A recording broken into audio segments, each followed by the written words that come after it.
జిల్లాలో Bhubharati pilot project ప్రారంభోత్సవం జరుగుతుంది. మంత్రి పొంగులేటి మాట్లాడుతున్నారు. లైవ్ లో చూద్దాం. రాష్ట్ర ప్రజలందరూ ప్రత్యక్షంగా చూశారు. అయినా వాళ్ళకి జ్ఞానోదయం రాలే.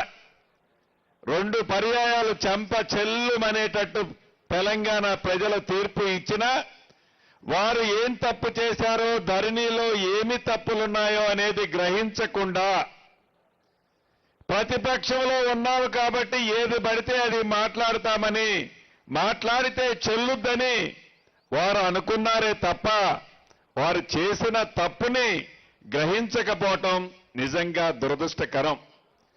ఈ వేదిక మీద నుంచి వారిని ఒక్కటే అడగదలుచుకున్నాను. అయ్యా, మీరు 2020 చట్టం చేశారు. చట్టము చేసిన తర్వాత చట్టాలలో లొసుకులు, మీ స్వార్థము, మీ వ్యవహారము అది తర్వాత మాట్లాడతాను. 2020 చట్టం చేసిన తర్వాత ఏ పొద్దైనా, ఏ ఊళ్ళోనైనా, ఏ వాడలోనైనా ఇటువంటి రెవెన్యూ సదస్సుని మీరు పెట్టగలిగారా? నిజంగా మీరు పెట్టి ఉంటే ప్రజలు ఈ ధరణితో ఎంత ఇబ్బంది పడ్డారో ఆ సభలో మీ ఈపు విమానము మోత మోగిచ్చి ఉండేవాళ్ళు.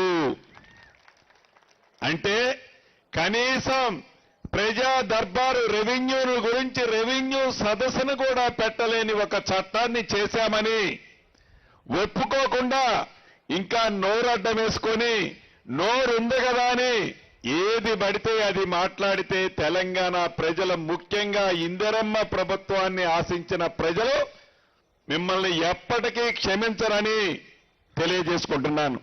ఇందాక విన్నాము, 2 ఆడబిడ్డ, ఒక ఆడబిడ్డ చెప్పింది, ఒక పర్వతాలు అన్న చెప్పాడు. ఆడబిడ్డ వ్యవహారం చెప్తాను. ముందుగా ఏదైతే ఆనాడు 2020 చట్టం చేసేటప్పుడు చట్టం చేయడానికి 2 రోజుల ముందు, చట్టం వేసిన తర్వాత 2 రోజుల తర్వాత ఆన్లైన్లో సాదా బైనామాలు అంటే మీ తాతనో, మీ తండ్రినో, మీ ముత్తాతనో ఎవరి దగ్గరనో ఒక 5 ఎకరాల భూమి కొని ఆనాడు రిజిస్ట్రేషన్ ఛార్జీలన్నా మిగులుతాయి కదా అని తెల్ల కాగితం మీదనో 10 రూపాయల స్టాంపు మీదనో ఒక కాగితం రాసుకున్నారు. ఆ రాసుకున్న కాగితం నిజం. ఆ రాసుకున్న కాగితాన్ని భూమిలో ఆ రైతన్న, ఇందాక ఆడబిడ్డ సాగులో ఉంది, మీరు చట్టం తీసుకొచ్చారు, అప్లికేషన్లు పెట్టుకోమన్నారు. ఆ అప్లికేషన్లు ఆన్లైన్లో మా ఆడబిడ్డ కూడా పెట్టిందని చెప్పింది. అప్లికేషన్లు అయితే పెట్టుకోమన్నారు కానీ చట్టంలో సాదా బైనామాలకు సంబంధించిన అంశాన్నే ఎత్తేశారు మీరు. అంటే ప్రజలని, రైతులని, గిరిజన ప్రాంతంలో ఉండే నిరుపేద పేదలని ఎలా మభ్య పెట్టాలో మోసం చేశారు ఆనాడు మీరు ఆ చట్టంలో. మన ఇందిరమ్మ ప్రభుత్వంలో ఈ భూభారతి చట్టంలో ఏదైతే ఆనాడు 9,24,000 అప్లికేషన్లు ఆన్లైన్లో ఉన్నాయో, ఈ ఆన్లైన్లో ఉన్న 9,24,000 అప్లికేషన్లు న్యాయమైన ప్రతి దాన్ని చిత్తశుద్ధితో మా అధికారులు పరిష్కరించే విధంగా ఈ చట్టంలో అవకాశాన్ని కల్పించాం. అదే భూభారతి. ఇక 2 అన్న పర్వతాలను చెప్పాడు. నిజమది. ఎందుకు నిజమని అంత స్పష్టంగా నువ్వు చెప్తున్నావు సీనన్న అని ఆ పక్కన మా అన్న నాకెళ్ళి చెయ్యెత్తు చూపిస్తున్నాడు. నిజం. ఎందుకు నిజమంటే నల్లగొండ జిల్లా నాగార్జున సాగర్ నియోజకవర్గంలో తిరుమలగిరి అనే మండలం ఉంది. పెద్దల జానారెడ్డి గారి నియోజకవర్గం అది. అక్కడ ఈ మన భూభారత చట్టం రావడం కొద్దిగా లేట్ అవుతుందని పైలట్ గా, మోడల్గా ఆ మండలంలో కొన్ని సర్వే చేపించాం. ఇందాక పర్వతాలన్న ఏదైతే చెప్పాడో 222 సర్వే నెంబర్లో 11 ఎకరాల 10 కుంటల భూమి ఉంటుంది. సాగులో పర్వతాలన్న తమ్ముడు, పర్వతాలన్న అన్నుంటారు. కానీ భూమితో సంబంధం లేని ఆ పింక్ కలర్ షర్ట్ వేసుకున్న ఇంకొక రావు గారి పేరుంటుంది దాంట్లో. సాగులో ఉంది పర్వతాలన్న కుటుంబం. ఆ 11 ఎకరాల 10 కుంటలకి వెనక పాసుబుక్కులున్నాయి. ఆ మాయదారి ధరణిని తీసుకొచ్చి ఎవరైతే సాగులో ఉన్నారో ఎవరిదైతే పాస్బుక్ ఉందో ఆ పాస్బుక్ లో ఆ ధరణిలో ఈ పర్వతాలన్న పేరు కుటుంబం కనపడదు. ఇలా ఇందాక చెప్పిన తిరుమలగిరి మండలంలో 2100 ఎకరాల భూమిని సర్వే చేస్తే 600 ఎకరాల భూమి ఆ పింక్ కలర్ షర్ట్ వేసుకున్న వాళ్ళకి భూమి అయితే ఉండదు, పాస్బుక్ ఉంటుంది. ఆ రైతు బంధు ఆ పింక్ కలర్ వాళ్ళ కోసము ఆనాటి దొరగారు పెట్టిన కార్యక్రమే అది ఈనాడు ఈ పర్వతాలన్న కూడా ఇక్కడ అనుభవిస్తున్నాడు. ఇక్కడ కూడా ఎవరో రావు గారు తవ్వుకొని ఉంటాడు మన పర్వతాలన్ననే. ఈ చట్టంలో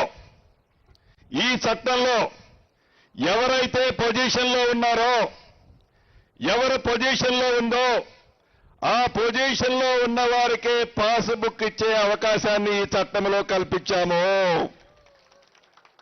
ఇలా 1, 2, 3 కాదు, సుమారు 27, 28 అంశాలని ఈ భూభారత చట్టం ద్వారా సామాన్య ప్రజలకి చెప్పులు అరిగిందాకా మీరు ఎంఆర్ఓ ఆఫీసుకో, ఆర్డీఓ ఆఫీసుకో, కలెక్టర్ ఆఫీసుకో, ఇంకా నా ఆడబిడ్డల మెడలో ఉన్న మంగళసూత్రాలన్నీ హైకోర్టుకో పోవాల్సిన పరిస్థితి ఈ చట్టం వల్ల లేదు. మీ గ్రామానికే మన రెవెన్యూ అధికారులు వస్తారు. గతంలో ఇందాక అక్క చెప్పినట్లు అప్లికేషన్ గా నాడు 1000 రూపాయలు తీసుకునేది. ఈనాడు మీరు 1000 రూపాయలు కాదు కదా, మీ అప్లికేషన్ కూడా మన కలెక్టర్ గారే ప్రింట్ చేసి మీకు ఇస్తాడు. 1 రూపాయి మీరు పెట్టాల్సిన అవసరం లేదు. ఇలా ఎలా అయితే సమ్మలు పెట్టామో ప్రతి రెవెన్యూ గ్రామానికి నా రెవెన్యూ అధికారులే వచ్చి కూర్చుంటారు. మీ సమస్యని శాశ్వతంగా పరిష్కరిస్తారు. సాధ్యం గాని కొన్ని కోర్టులో ఉంటే అది కోర్టు పరిధి తేలిన తర్వాత పరిష్కరిస్తాము. అదే రకంగా ఆనాడు దొరగారు పార్ట్ బి అని ఒకటి పెట్టాడు ధరణిలో. ఈ పార్ట్ బిలో 18 లక్షల ఎకరాలు పేదోళ్ల భూములు ఆ ధరణిలో పార్ట్ బిలో పెట్టాడు.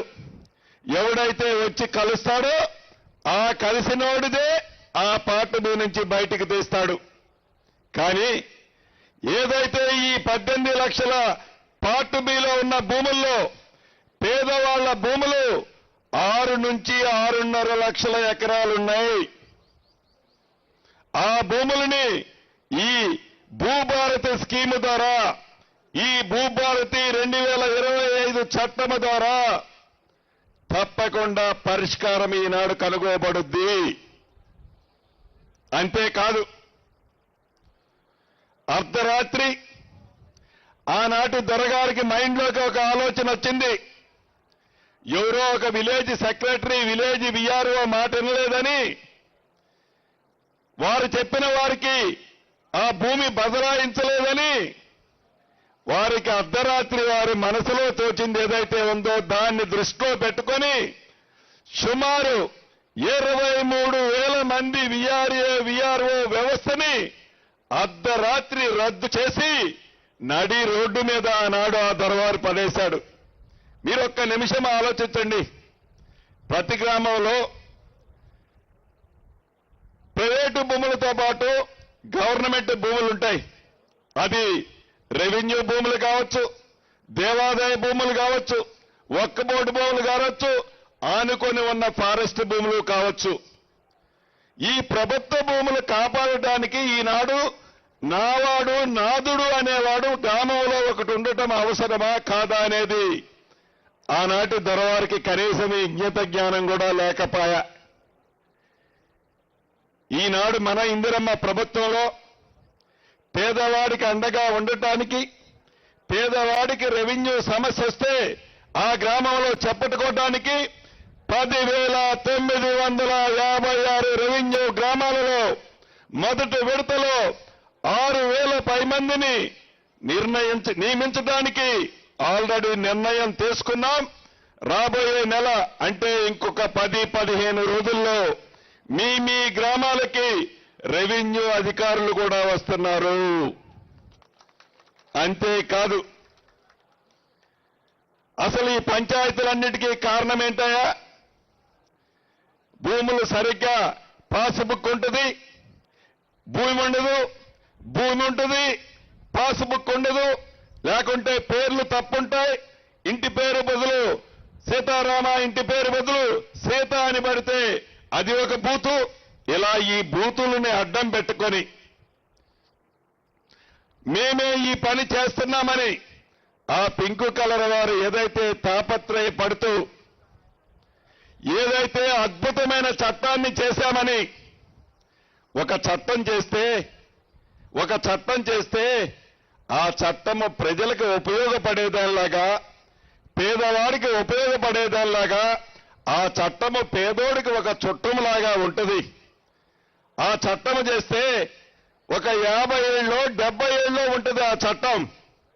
కానీ 2020 భూ చట్టం ఏదైతే ఉందో 3 సంవత్సరాలే, అంటే 3 సంవత్సరాలే, 3 నాళ్ల ముచ్చటగానే ఆ చట్టము ముగిసింది. అంటే ఆ చట్టం మీద ప్రజలకి ఎంత ఇసికి వేసారాయో మనం గ్రహించవచ్చు.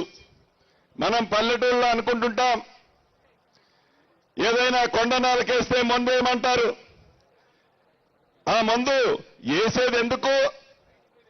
ఇంకా మంచిగా మాటలు రావాలని, మంచిగా ఇంకా మనిషి ఎక్కువ కాలం బతకాలని. కానీ ఈ ధరణి వల్ల ఆ కొండ నాలుగుకి మందేస్తే ఆ ఉన్న కాస్త ఉంచుకున్న నాలుగు కూడా ఊడిపోయింది. అది ధరణికి ఈ భూభారతికి ఉన్న అంశం. మీకు 3 ముక్కల్లో చివరగా చెప్పదలుచుకున్నాను, అధికారులకు కూడా చెప్పదలుచుకున్నాను. ఇది ఇందిరమ్మ ప్రభుత్వం, పేదోడి ప్రభుత్వం. ఇందిరమ్మ ప్రభుత్వం అంటేనే పేదోడి కోసం తాపత్రయే ప్రభుత్వం. ఇందిరమ్మ ప్రభుత్వం అంటేనే పేదోడికి భరోసా ఇచ్చే ప్రభుత్వం. ఇందిరమ్మ ప్రభుత్వం అంటేనే పేదోడికి కన్నీళ్లు రాకుండా చేసే ప్రభుత్వం. ఈ ఇందిరమ్మ ప్రభుత్వంలో గౌరవ ముఖ్యమంత్రి రేవంత్ రెడ్డి గారి నాయకత్వంలోని మన ప్రభుత్వం ఎన్నికల ముందు చెప్పిన ప్రతి అంశాన్ని చేసే దాంట్లో భాగంగా ఈనాడు ఈ భూభారతిని తీసుకురావటమే కాకుండా రాష్ట్ర వ్యాప్తంగా ఆనాటి దొరవారు 4 గోడల మధ్య 4 వ్యక్తులు కూర్చొని తయారు చేసిన చట్టం 2020 చట్టం లాగా కాకుండా ప్రజల మధ్య కూర్చొని ప్రజల కోసమని, ప్రజల ప్రయోజనార్థం కోసమని ఈ భూభారత చట్టాన్ని మన ప్రభుత్వం చేసింది. ఇది రేవంత్ రెడ్డి గారి కోసమో, శ్రీనివాసరెడ్డి గారి కోసమో, వేదిక మీద ఉన్న మా నాయకుల కోసమో కాదు. ఆనాడు ధరణితో ఆ ప్రభుత్వంలో కూడా నష్టపోయిన వాళ్ళు 5-10 మంది శాసనసభ్యులు ఉన్నారు, ఎమ్మెల్యేలు ఉన్నారు, మాజీ మంత్రులు, ఎమ్మెల్సీలు ఉన్నారు. వాళ్ళకు కూడా నిజంగా అది న్యాయపరమైంది అయితే తప్పకుండా ఈ భూభారతితో వాళ్ళకు కూడా న్యాయం చేసే చట్టం ఈ భూభారత చట్టం. మా స్వార్థం కోసం చేసిన చట్టం కాదు. అంతేకాదు, ఆనాడు ఎంఆర్ఓ గారు ఏదైనా తప్పు చేసి